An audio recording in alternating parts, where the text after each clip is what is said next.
నమస్తే. శ్రీమాత్రే నమః. శ్రీ గురుభ్యో నమః. మనకి ఖగోళ శాస్త్రంలో ప్రతి నెల ఏదో ఒక యోగాలు కలుగుతూనే ఉంటాయి. ఈ గ్రహాల యొక్క సంచారము ఒక్కొక్క రాశి మీద ఒక్కొక్కసారి 4 గ్రహాలు, 5 గ్రహాలు కలుస్తుంటాయి. కొన్ని శుభగ్రహాలు, కొన్ని పాపగ్రహాలు ఇలా గ్రహాల సంచారం వల్ల కొన్ని కొన్ని యోగాలనేవి ఏర్పడుతుంటాయి.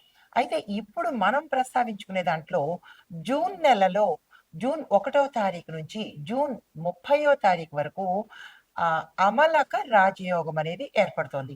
అయితే ఈ అమలక రాజయోగము అంటే ఏంటంటే గనక ఆహ్, జాతకంలో అత్యంత శుభగ్రహాలైనటువంటి బుధుడు, శుక్రుడు, తరువాత గురుడు.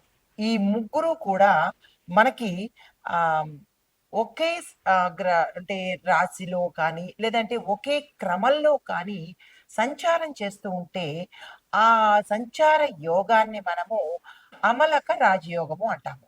అయితే ఈ సంచారాలు లగ్నంలో కానీ, లేదా అంటే కనుక చంద్రుడు ఉండే 10వ స్థానాన్ని చూస్తున్న సమయంలో కలుగుతుంది. అయితే మరి ఈ చంద్రుడి నుంచి 10వ స్థానంలో చూస్తున్న సమయంలో వాటితో పాటు మరి ఏ ఇతర పాపగ్రహాలు లేకుండా ఉంటేనే ఆ వ్యక్తికి అమలక రాజయోగం ఏర్పడినట్టు లెక్క. అయితే ఈ అమలక రాజయోగము దేని మీద ప్రభావం చూపిస్తుంది అంటే గనక ఒక వ్యక్తి యొక్క మంచి కర్మలు, నైతిక జీవితము, దీంతో పాటు సమాజంలో గౌరవ ప్రతిష్టలకు, ఆర్థిక లాభాలకు, ధన ధాన్యాలకు, అష్టైశ్వర్యాలకు, సుఖభోగాలకు, పేరు ప్రతిష్టలకు ఈ రాజయోగం అనేది ఏర్పడుతుంది. అంటే ఈ రాజయోగం ఇచ్చే ఫలితాలు వీటి మీద ఉంటాయి. అయితే ఇప్పుడు వీటి యొక్క ప్రభావము దేని మీద చూపిస్తుంది? అవి ఇచ్చేవి ఇందాక చెప్పాను. మరి వీటి యొక్క ప్రభావం దేని మీద చూపిస్తుంది? ఒక వ్యక్తికి వృత్తిపరమైన విజయాలను సాధించి పెడుతుంది.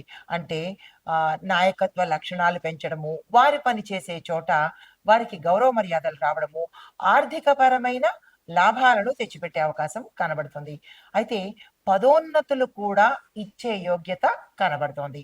దీంతో పాటు ఆర్థిక స్థిరత్వాన్ని కూడా ఈ అమలక రాజయోగము ఈ యోగ జాతకుడికి ఏర్పాటు చేస్తోంది.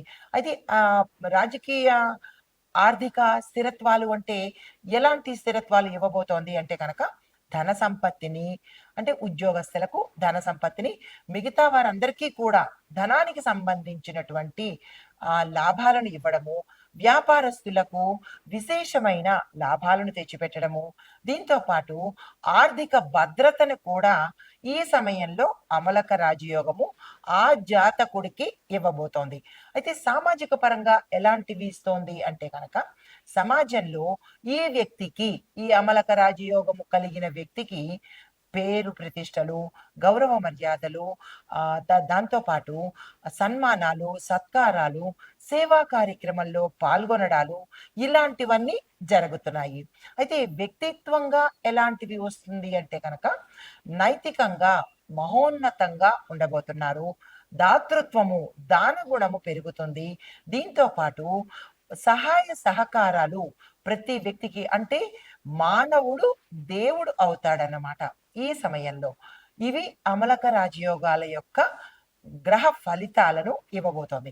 అయితే ఈ అమలక రాజయోగము ఈ సమయంలో ఏ సమయాల్లో పడుతోంది అంటే కనుక 2025 జూన్ 1 నుంచి ఇందాక చెప్పినట్టు జూన్ 30వ తారీఖు వరకు శుక్రుడు తన స్వరాశిలోనే వృషభంలో సంచారం చేస్తున్నాడు. ఎప్పుడైతే వృషభంలో సంచారం చేస్తున్నాడో కొన్ని కొన్ని రాశులకు విశేషమైన యోగం కలిగేటట్టుగాను, మరికొన్ని రాశులకు మిశ్రమ ఫలితాలు, మరి కొన్ని రాశులకు నీచ ఫలితాలను ఇవ్వబోతున్నాడు. అయితే ఇందులో భాగంగా ఈ రాశుల వారికి ఎలాంటి ప్రభావాలు రాబోతున్నాయి అంటే కనుక క్లుప్తంగా చెప్తాను, తదుపరి వివరంగా చెప్తాను. ముందుగా వృషభ రాశి వారికి ఎలాంటి ప్రభావాలు ఇస్తోంది అంటే కనుక కార్యక్షేత్రంలో, అంటే మీరు ఏ పని తలపెట్టినా పురోగతి సాధిస్తారు. ఆర్థిక లాభాలను కూడా పొందుతారు. ఏ రంగంలో ఉన్న వాళ్ళకైనా సరే, ఉద్యోగస్తులు కాదు, వ్యాపారస్తులు కాదు, ఎవరైనా సరే ఈ వృషభ రాశిలో ఉన్న వారికి ఆర్థిక లాభాలను చేకూరుతాయి. అయితే ఇంకా మీరు ఎక్కువగా మరింత లాభాలు చెందాలి అంటే కనుక, అలాంటి లాభాలు పొందాలి ప్రతి ఒక్కరు అంటే కనుక, శుక్రవారం రోజు అంటే ఈ నెల రోజుల పాటు ప్రతి శుక్రవారం రోజు శుక్రుడికి కనుక పూజ చేయడం కానీ, అంటే శుక్ర సంబంధిత స్తోత్రాలు పారాయణ చేయడం కానీ, లేదా అంటే దాన ధర్మాలు చేయడం కానీ, నవగ్రహ ఆలయంలో శుక్రుడికే ప్రత్యేకమైన పూజలు, హోమాలు, జపాలు, దానాలు ఇచ్చుకోవడం కనుక చేసినట్టయితే మరింత విశేషమైన ఫలితాలు పొందుతారు వృషభ రాశి వారు. అంటే క్లుప్తంగా చెప్తున్నాను. తర్వాత సవివరంగా తెలియచేస్తాను. తదుపరి రాశి వాళ్ళు కన్యా రాశి వాళ్ళు. అంటే వృషభం తర్వాత కన్యా రాశి వాళ్లకు వృత్తిపరమైన విజయాలను, సమాజంలో గౌరవాలను ఇవ్వబోతున్నారు. దీనికి ఇంకాస్త ఎక్కువగా మీకు కావాలి అని అనుకుంటే కనుక బుధుడికి ప్రతి బుధవారం రోజు వృషభ రాశి వారు శుక్రవారం రోజు శుక్రుడికి చేసుకోవాలి. ఈ కన్యా రాశి వారు బుధవారం రోజు బుధుడికి పూజ చేసుకోవడం కానీ, ఆకుపచ్చ వస్త్రాలు ధరించడం కానీ, బుధ ప్రీతి కోసము చెయ్యవలసిన పనులన్నీ పరిష్కారాలు, పరిహారాలు చేసుకోవాలి. అయితే మూడో రాశి మీనరాశి. ఈ మీనరాశి వాళ్లకు ఎలాంటి ప్రభావం చూపిస్తోంది అంటే కనుక, అంటే ఈ ముగ్గురు రాశుల వరకు విశేషమైన ఫలితాలు చూపిస్తోంది. మీనరాశిలో ఉండే వారికి ఆర్థిక స్థిరత్వము, అంటే ఇన్నాళ్ళు వాళ్ళకి ఆర్థిక పరంగా ఒడిదుడుకులు ఉన్నట్టయితే కనుక వాళ్ళకి స్థిరత్వం ఏర్పడము, దీంతో పాటు నైతిక జీవితం కూడా చాలా చక్కగా ఉండబోతోంది. గతంలో వారు ఏదైనా చెడు ప్రభావాలకు కానీ, చెడు అలవాట్లకు కానీ లోనై ఉన్నా, అలవాట్లకు లోబడి ఉన్నా కానీ ఈ సమయంలో వాళ్ళు చాలా చక్కని అలవాట్లతో సమాజంలో పేరు ప్రఖ్యాతలు పొందుతారనమాట. దీనికి ఇంకాస్త మీరు ఎక్కువగా నేను సమాజంలో గౌరవించబడాలి, మరికంత లాభాలు రావాలి, నేను చేసే పనులు సక్సెస్ అవ్వాలి అని అనుకున్న వాళ్ళు గురు పూజ, అంటే గురువారం రోజు నవగ్రహ ఆలయంలో గురుడికి పూజ చేసుకోవడము, జపాలు, దానాలు, హోమాలు మీ యొక్క యథాశక్తికి చేసుకుంటారు. తరువాత కుదరని వాళ్ళు గురు సంబంధిత దేవాలయాలను దర్శించుకున్నట్టయితే తత్సమానమైన ఫలితం వస్తుంది. అంటే ఈ అమలక రాజయోగము బుధ, శుక్ర, గురు ఈ 3 గ్రహాల యొక్క సంయోగం వల్ల శుభ పరిణామాలు ఈ 3 రాశుల వాళ్ళకి ఇస్తోంది అత్యంత విశేషంగా. మరి మిగతా రాశుల వాళ్ళకి ఎలా ఉండబోతోంది అనే అంశాలను తదుపరి చర్చిస్తాను. అయితే ఈ అమలక రాజయోగము మనకి జూన్ 1వ తారీఖు నుంచి జూన్ 30వ తారీఖు వరకు ఈ నెల రోజుల పాటు ఎలాంటి ప్రభావాలను ఇస్తోంది, ఏ ఏ రాశిలో వీళ్ళకి ఉపయోగపడుతోంది, లాభాలను ఇస్తోంది అనే అంశాలను చర్చించే ముందు శుక్రుడు వృషభ రాశిలో ప్రవేశించడం వల్ల ఈ అమలక రాజయోగం ఏర్పడుతోంది. అయితే ఏ ఏ గ్రహాలు ఏర్పడుతున్నది అంటే కనుక బుధుడు, శుక్రుడు, గురుడు ఈ 3 గ్రహాల యొక్క సంయోగం వల్ల ఈ నెల రోజుల పాటు 3 రాశుల వాళ్ళకి విశేషంగా ఉండబోతోంది. అయితే మరి మిగతా రాశుల వాళ్ళకి ఎలా ఉంటుంది అనే అంశంలో తదుపరి రాశి మకర రాశి. ఈ రాశిలో ఉండే వారికి అమలక రాజయోగంలో బుధుడు, గురుడు, శుక్రుడు ఈ 3 గ్రహాలు విశేషమైన ఫలితాలను ఇవ్వబోతున్నారు. అది ఎలా అంటే దాంపత్య జీవితంలోనూ, ప్రేమ వ్యవహారాల్లోనూ, ప్రేమ అంటే అన్ని రకాల ప్రేమల్లోనూ, తల్లిదండ్రుల మధ్య కావచ్చు, భార్యాభర్తల మధ్య కావచ్చు, స్నేహితుల మధ్య కావచ్చు, అన్నదమ్ముల మధ్య కావచ్చు, ఇలాగా ఏ ప్రేమ బంధాలు ఉన్నా కానీ ఆ ప్రేమ బంధాలు గతంలో విడిపోయి ఉంటే కనుక అవి తిరిగి మళ్ళా పునరుద్ధరించుకునే అవకాశము ఈ సమయంలో శుక్రగ్రహము ఇవ్వబోతోంది. అయితే దీంతో పాటుగా ఎవరైతే క్రియేటివిటీ రంగంలో, మీడియా రంగంలోనూ, సినిమా రంగంలోనూ లేదంటే టీవీ, సినిమా పరిశ్రమలు ఇలా క్రియేటివిటీ ఎక్కడ ఉన్నదో ఆ రంగాల్లో పనిచేసే వాళ్లకు విశేషమైన ఫలితాలు ఇవ్వబోతున్నారు. వాళ్లకు ఆర్థిక పరంగాను, పేరు ప్రఖ్యాతలతోనూ, సంఘంలో గౌరవ మర్యాదలతోనూ తారస్థాయికి వెళ్ళేటట్టుగా గోచరిస్తోంది. దానికి తగ్గని ఏర్పాట్లు గాని, మీరు చేయవలసిన ప్రణాళికలు కానీ, ప్లాన్స్ గాని తక్షణమే వేసుకోండి. ఎవ్వరూ వృధా చేసుకోకండి.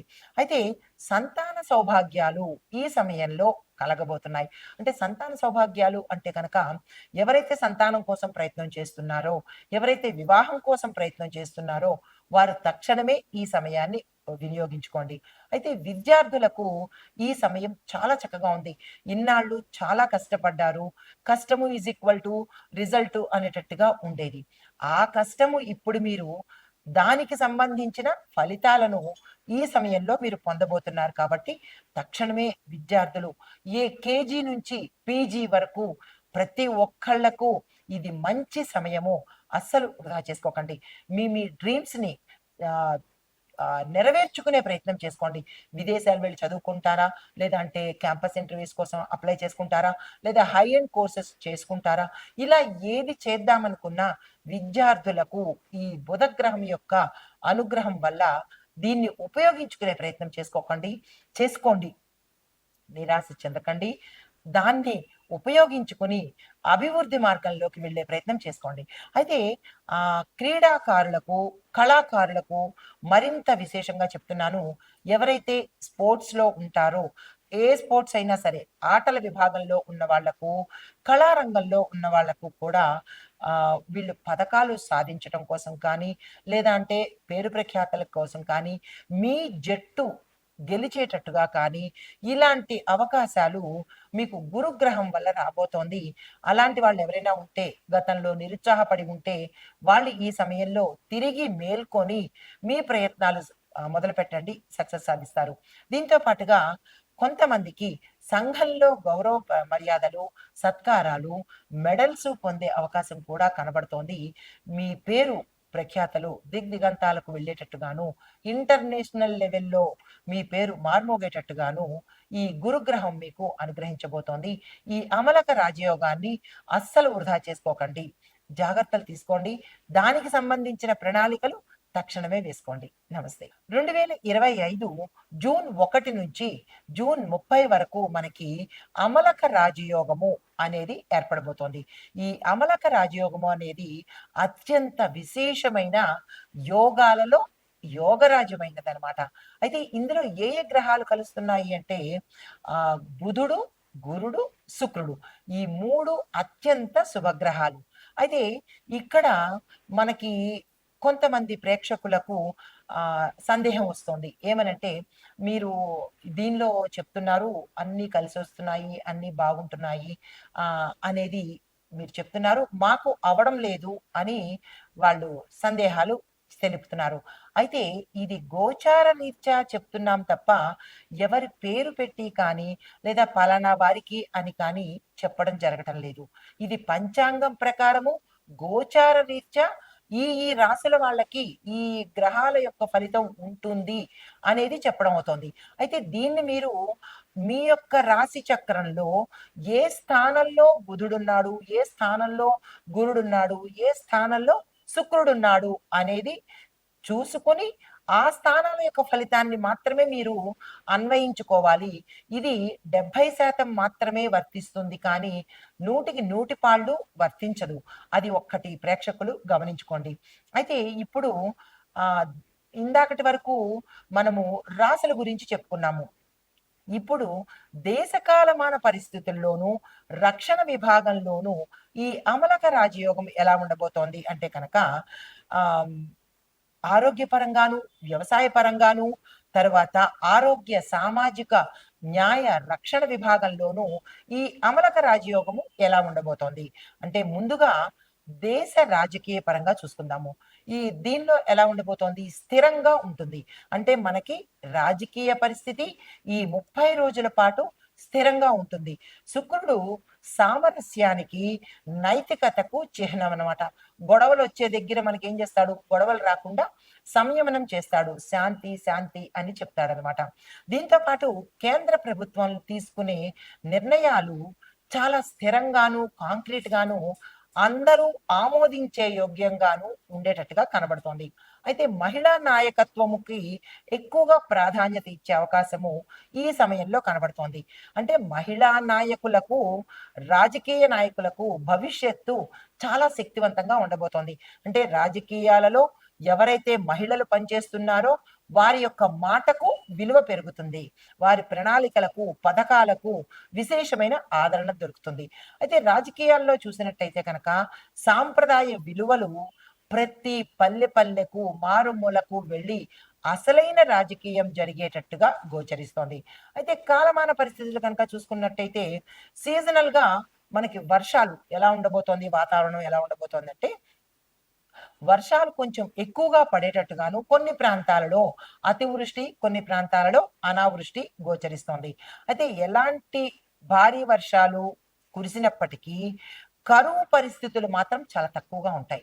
ఎంత విశేషంగా భారీ వర్షాలు కురిసినా, పెద్ద పెద్ద వర్షపాతాలు ఉన్నా పంటల దగ్గరికొచ్చేటప్పటికి శుక్రుడు విశేషమైన పంటను ఇవ్వబోతున్నాడు. కాబట్టి ప్రజలు భయపడాల్సిన పని లేదు. అయితే దక్షిణం వైపు వచ్చే మాన్సూన్స్ మాత్రము వ్యవసాయానికి చాలా మేలు చేస్తాయి. ప్రతి ఒక్క రైతు సంతోషించదగిన విషయమనమాట. అయితే ఆర్థిక పరంగా ఎలా ఉంటోంది ఈ అమలక రాజయోగంలో అంటే గనక ధన ప్రవాహము చాలా విశేషంగా ఉంటుంది. అన్ని రాశుల వాళ్లకు ధనాన్ని గురుడు ఎక్కువగా అందించబోతున్నాడు. అంటే ప్రతి ఒక్కళ్ళు ధనపరంగా డబ్బుతో హాయిగా ఉండబోతున్నారు. దీంతో పాటు రియల్ ఎస్టేట్ రంగం వాళ్ళు, ఆభరణాల రంగాల వాళ్ళు అంటే జ్యువెలర్సీ వాళ్ళనమాట. బంగార బంగారంలో అంటే బంగార వ్యాపారస్తులకు గాని, బంగారం ఉత్పత్తి చేసే గనులలో చేసే వాళ్ళకుగా ఆ రంగంలో పనిచేసే వాళ్ళు కానీ, లేదా వ్యాపారస్తులకు కానీ, దానిలో పనిచేసే ఉద్యోగస్తులకు కానీ విశేషమైన లాభాలు వచ్చేటట్టుగా కనబడుతోంది. దీంతో పాటు కొంత రంగాలకు ఖర్చులు కూడా పెరిగే అవకాశం కనబడుతోంది. దాన్ని మీరు ఆహ్, అంటే బ్యాలెన్స్ చేసుకునే ప్రయత్నం చేసుకోండి. ఆదాయానికి మించిన ఖర్చులు కూడా ఒక్కొక్కసారి గోచరించే అవకాశం కనబడుతోంది. ఇది వ్యక్తిగతంగా కాదు, బిజినెస్ పరంగా చెప్పబోతున్నాను. అయితే వినియోగదారుల యొక్క వ్యయశక్తి కూడా మెరుగుపడుతుంది. అంటే ఎక్కువగా కొనుగోలు శక్తి పెరుగుతుంది. ఎప్పుడైతే ధనం ఎక్కువగా వస్తోందో మరి కొనుక్కోవాలని కూడా అనిపిస్తుంది కదా! రూ. 1000, రూ. 1,00,000 వస్తున్నప్పుడు కనీసం కొనుగోలు శక్తి కూడా పెరుగుతుంది. అంటే ప్రతి సామాన్యుడు కూడా కొనుక్కునే స్థాయికి వెళ్తాడు అంటే ధనపరంగా విశేషమైన గ్రోత్ కూడా కనబడుతోంది అని అర్థం అనమాట. అయితే మార్కెట్‌లో ప్రతి వస్తువుకి గిరాకీ పెరుగుతుంది. రేట్లు పెరిగే అవకాశం కూడా కనబడుతోంది. దేశీయ ఉత్పత్తులు కూడా మనకి పెరిగి వాటి పరంగా కూడా దేశానికి లాభం వచ్చేటట్టుగా కనబడుతోంది. ఇంకా ఒక మాట ఏంటి, వ్యక్తిగతంగా ధనం వస్తుంది. దేశ పరంగా కూడా పెట్టుబడుల్లోనూ, ఇటు వ్యాపారాల్లోనూ, మార్కెట్ పరంగా దేశానికి కూడా డబ్బులు ఎక్కువగా వస్తాయన్నమాట. అయితే ఇంకా రక్షణ విభాగాని కోసం చూస్తే శాంతియుత విధానాలు ఎక్కువగా అమలు పరుస్తారు. అంటే ఉద్రిక్తతలు కానీ, లేదా అంటే గనక కోపతాపాలు కానీ లేకుండా శాంతిగా అంటే ప్రశాంతంగా ఉండబోతోంది. అంతర్జాతీయ సంబంధాలలో అంటే ఇంటర్నేషనల్ రిలేషన్‌షిప్స్‌లో కూడా అంటే దేశానికి మధ్య కూడా శాంతి నెలకొనే అవకాశం ఇక్కడ చాలా ఎక్కువగా కనబడుతోంది. అయితే మనకి దాడులు గానీ, లేదా యుద్ధాలు కానీ ఇలాంటివి కొంత ఉపశమనం అయ్యేటట్టుగా కూడా ఈ సమయం గోచరిస్తోంది. అంటే ప్రజలందరూ ఆరోగ్యంగాను, ధనపరంగాను, శాంతి పరంగా కూడా నిబ్బరంగా ఉండబోతున్నారనమాట. దానికి సంబంధించి ప్రభుత్వం ఏం చేస్తోంది? రక్షణ పథకాలను మరింత ఎక్కువ చేసేటట్టుగా ప్రజల సంక్షేమం కోసము ప్రయత్నాలు చేస్తుంది. దీంతో పాటు న్యాయ రంగం ఎలా ఉండబోతోంది అంటే కనుక, న్యాయ విధానాలలో సరళీకృత అంటే కొంచెం అమెండ్మెంట్స్ అనేవి చేస్తారు. ఇదివరకు కొంచెం ఎక్కువగా స్ట్రాంగ్‌గా ఉంటే కనుక, ఇప్పుడు ప్రతి సామాన్యుడికి అందుబాటులోకి వచ్చేటట్టు సరళీకృతము అంటే కొంచెం చిన్న అమెండ్మెంట్స్ చేసే అవకాశం కనబడుతోంది. శుక్రుడు న్యాయబద్ధానికి ప్రతీక. ప్రతి ఒక్కడికి న్యాయం జరిగే అవకాశం కనబడుతోంది. దీంతో పాటు కీలకమైన న్యాయ నిర్ణయాలు తీసుకోవడానికి అవకాశాలు కూడా కనబడుతోంది. అంటే తక్షణమే ప్రజలకి న్యాయం జరుగుతుంది. తద్వారా ప్రజలు సుఖ సంతోషాలతో ఉండబోతున్నారు. అంటే పెండింగ్ అనేది ఈ సమయంలో శుక్రుడు ఇవ్వటం లేదు. అయితే మహిళా సంబంధించిన కేసుల్లో మాత్రము తీర్పులకి ఎక్కువ ప్రాధాన్యత ఇస్తారు. లేడీస్‌కి ఇబ్బందులు చాలా ఎక్కువవుతున్నాయి ఈ సమయంలో. రకరకాల దాడులు జరగడము, రకరకాల వేధింపులు గురి అవ్వడము, వాళ్ళు కొంతమంది మౌనంగా భరిస్తున్నారు. మరికొంతమంది ముందుకు వెళ్లి భరించలేక చెప్తున్నారు. గతంలో అయితే కనుక ఇలాగా భరించలేక కోర్టులకు కానీ, పోలీసు స్టేషన్‌లకు గాని వెళ్లి చెప్పినప్పుడు కొట్టి పడేసిన పరిస్థితులు ఉండి ఉంటే, అలాంటి పరిస్థితులు ఇప్పుడు లేవు. ఇప్పుడు ప్రతి ఒక్క మహిళా కేసుని తీసుకోవడము, సత్వరమే న్యాయం చేసేయడము. అలాంటి న్యాయ వ్యవస్థను ఏర్పాటు చేస్తున్నాడు శుక్ర భగవానుడు. అయితే వ్యవసాయ రంగంలో ఎలా ఉండబోతోంది అంటే కనుక ధాన్యం దిగుబడి మెరుగవుతుంది. 10 బస్తాల దగ్గర 100 బస్తాలు పండేటట్టుగా చాలా చక్కగా సుభిక్షంగా ఉండేటట్టుగా కనబడుతోంది. అయితే వర్షాలు కూడా అనుకూలంగా చక్కగా వాతావరణం కూడా మనకి అనుకూలంగా ఉండబోతోంది. అయితే రైతులకు ప్రభుత్వ పరంగా సహాయ సహకారాలు సత్వరమే అంటే వాళ్ళు అనుకున్న సమయానికి అందుబాటులోకి వస్తాయన్నమాట. అంటే ప్రతి ఒక్క రైతన్న సంతోషంగా ఉండేందుకు సహాయ సహకారాలు ప్రభుత్వం ఇస్తోంది. పరోక్షంగా శుక్రుడు, గురుడు, బుధుడు కూడా ఇస్తున్నారు. కాబట్టి ప్రతి మనిషి వాళ్ళ ముగ్గురు గ్రహాలకు ఈ 3 గ్రహాలకు మనము గ్రాటిట్యూడ్ తప్పనిసరిగా తెలుపుకోవాలన్నమాట. అయితే వాతావరణ పరంగా ఎలా ఉండబోతోంది అంటే కనుక ఎక్కువ ఎండలు లేకుండా సాధ్యమైనంత ఆహ్, చల్లగా ఉండేందుకు అవకాశాలు మెండుగా కనబడుతున్నాయి. ప్రత్యేకించి దక్షిణ, తూర్పు భారతదేశంలో వర్షాలు ఎక్కువగా పడేందుకు అవకాశాలు కనబడుతున్నాయి. దీంతో పాటు భూమి ఆకుపచ్చగా కళకళలాడుతూ ఉండేటట్టుగా చాలా ఎక్కువగా కనబడుతోంది. దానికి సంబంధించిన ప్రాజెక్టులు గవర్నమెంటు ఎంకరేజ్ చేసేటట్టుగా కనబడుతోంది. అంటే మొక్కలు నాటే ప్రయత్నాలకు గవర్నమెంటు సపోర్ట్ చేస్తుందనమాట. తర్వాత ఆరోగ్యపరంగా ఎలా ఉండబోతోంది అంటే కనుక మహిళల యొక్క ఆరోగ్యం మీద గవర్నమెంట్ ఫోకస్ పెడుతోంది. గర్భిణీ స్త్రీలకు న్యాయం చేయడము, వైద్య సదుపాయాలు ఎక్కువగా మెరుగుపరచడము, వైద్య సౌకర్యాలు మెరుగుపరచడము, వైద్యానికి అయ్యే ఖర్చులు కూడా తగ్గించే ఏర్పాట్లు చేయబోతున్నారు. ఆరోగ్య మిషన్లు అంటే ఏవైనా హెల్త్ మిషన్స్ ఉంటే కనుక వాటిని మరింత పునరుద్ధరణ చేసి ప్రజలకి అందుబాటులోకి తీసుకెళ్తున్నారు. అయితే సౌందర్య పరంగా చూసినట్టయితే కనుక సౌందర్యం కోసము ఎక్కువ వేలం వెర్రిగా డబ్బులు ఖర్చు చేయవలసిన పరిస్థితి ఇక్కడ గోచరిస్తోంది. సౌకర్యాలు కూడా వృద్ధి చెందుతాయి. దానికి మీద ఈ లేడీస్ అనుకోండి, జెంట్స్ అనుకోండి ఎక్కువగా అందం కోసము ప్రాకులాడుతూ వాటి మీద ఖర్చు పెట్టేటట్టుగా గోచరిస్తోంది. అయితే శుక్రుడు అందానికి, ఆరోగ్యానికి కాబట్టి మరికొంత వేలం వెర్రి ఎక్కువయ్యేటట్టుగా గోచరిస్తోంది. మానసిక ఆరోగ్యం మీద కూడా చాలా మంది అవగాహన పెంచుకుంటారు. అంటే మెంటల్ హెల్త్ అనేది కూడా ప్రజలలో అవేర్‌నెస్ అనేది వస్తుంది. తరువాత ఇక సామాజిక పరిస్థితులు ఎలా ఉండబోతున్నాయంటే కనుక సమాజంలో విలువలు తిరిగి మళ్ళా వస్తాయి. అంటే ఆడవారిని గౌరవించడము, మగవారు ఎలా ఉండాలి, రక్షణ చేసుకోవటము, అంటే విపరీత ధోరణులకు బదులు సంస్కారంతోనూ, సంప్రదాయ పద్ధతులతోనూ ఉండేందుకు అవకాశం కనబడుతోంది. శాంతిగా ప్రజలు ఉండబోతున్నారు. సేవా కార్యక్రమాలు ఎక్కువగా పెరుగుతాయి. మానవత్వం ఈ సమయంలో చాలా కనబడబోతోంది. అంటే ప్రతి మనిషిలోనూ దేవుడు కనబడబోతున్నాడనమాట. చాలా మంచి పరిణామము. ఇది ఒక్క 30 రోజులే కాకుండా ప్రతిరోజు ఉంటే ఎంత బావుంటుంది గదా! అయితే కళలు, సంగీత సాహిత్యాల్లో చూసినట్టయితే కనుక ఈ మూడిటి పట్ల ప్రజలకు విశేషమైన ఆసక్తి పెరుగుతుంది. అంటే మన పూర్వ భారత సంప్రదాయము, సనాతన ధర్మము, సనాతన సంప్రదాయము తిరిగి మళ్ళా వచ్చేటట్టుగా కళకళలాడుతూ ఉండేటట్టుగా గోచరిస్తోంది. అయితే మహిళలు, యువత అంటే యూత్ అండ్ వుమెన్ కూడా ఎదుగుదలకు ఇది మంచి సమయము.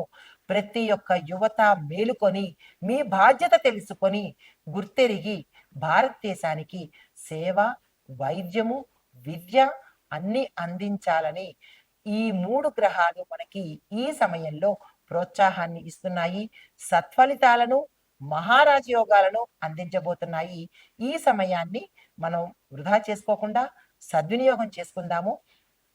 ఇది అమలక రాజయోగం యొక్క విశేషమైన ఫలితాలు. నమస్తే.